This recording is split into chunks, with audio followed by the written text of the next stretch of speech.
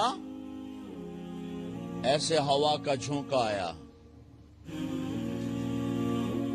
ایک پرچہ ایسے لہراتا ہوا یوں آیا، یوں آیا، یوں آیا اور عمر کے سینے پر گر گیا. لوگ کٹھے ہو گئے، پرچے کو کھول کے دیکھا گیا تو اس پہ لکھا تھا بسم اللہ الرحمن الرحیم براءۃ من اللہ لعمر بن عبد العزیز من النار. یہ پروانہ ہے اللہ کی طرف سے اس کے بندے عمر کے لیے کہ اسے جہنم سے نجات کی خوشخبری سنا دی جائے. آہا، مرنا ہو تو یوں مرو، اللہ ایسی موت دے دے. کہتے ہیں میں نے ان کو قبر میں اتارا، جب قبر میں اتارا تو کیا دیکھا؟ میں نے کفن کی گرہ کھولی تو چہرہ قبلے کی طرف فٹ اور یوں لگا جیسے 14ویں رات کا چاند قبر میں اتر آیا ہو.